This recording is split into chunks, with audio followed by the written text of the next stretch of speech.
कथा क्षितिज में आपका स्वागत है। आज हम महाभारत के एक ऐसे पहलू पर बात करेंगे जो शायद आपको चौंका दे। भगवत गीता, महाभारत का हृदय। महाभारत की कहानी लिखे जाने के सदियों बाद रची गई थी। कल्पना कीजिए, युद्ध के मैदान में अर्जुन विषाद में डूबे हुए हैं।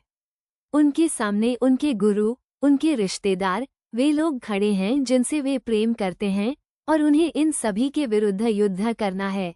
यही वह क्षण है जब कृष्ण अर्जुन को गीता का उपदेश देते हैं। ये दृश्य इतना मार्मिक और शक्तिशाली है कि हम स्वाभाविक रूप से मानते हैं कि यह महाभारत की कहानी का अभिन्न अंग रहा होगा, शुरुआत से ही। लेकिन क्या ये सच है? क्या गीता वास्तव में उतनी ही पुरानी है जितना कि महाभारत की मूल कथा? विद्वानों का मानना है कि शायद नहीं। महाभारत एक विशाल महाकाव्य है जो पीढ़ी दर पीढ़ी मौखिक रूप से प्रसारित होता रहा। समय के साथ इसमें नई कहानियां, नए पात्र और नए दर्शन जुड़ते गए। महाभारत की मूल कथा संभवतः 8वीं या 9वीं शताब्दी ईसा पूर्व के आसपास रची गई थी, लेकिन भगवत गीता का वर्तमान स्वरूप विद्वानों के अनुसार लगभग 2वीं शताब्दी ईसा पूर्व में अस्तित्व में आया। अब आप सोच रहे होंगे, ऐसा क्यों? इसके कई कारण हैं। एक तो गीता की भाषा और शैली महाभारत के बाकी हिस्सों से थोड़ी अलग है। गीता में संस्कृत का जो रूप इस्तेमाल किया गया है वह महाभारत के शुरुआती हिस्सों की तुलना में अधिक परिष्कृत और व्यवस्थित है।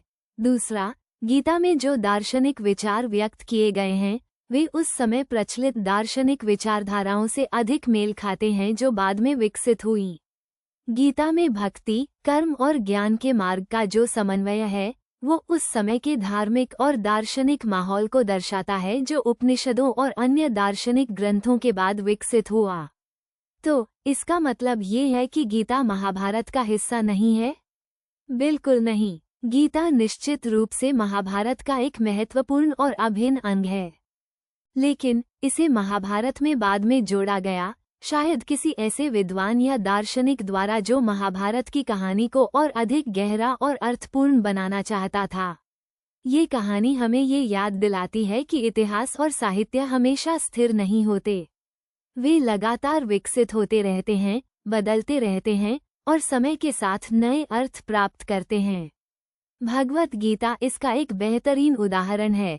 यह एक ऐसा ग्रंथ है जो सदियों से लोगों को प्रेरित करता रहा है, और आज भी यह हमें जीवन के सबसे बड़े सवालों के जवाब खोजने में मदद कर सकता है। इस जानकारी पर विचार करें, और अगली बार जब आप भगवत गीता पढ़ें तो याद रखें कि आप एक ऐसे ग्रंथ को पढ़ रहे हैं जो हजारों वर्षों से लोगों को ज्ञान और प्रेरणा दे रहा है। एक ऐसा ग्रंथ जो महाभारत की कहानी में गहराई और अर्थ जोड़ता है, भले ही यह बाद में जोड़ा गया हो। कथा क्षितिज देखने के लिए धन्यवाद।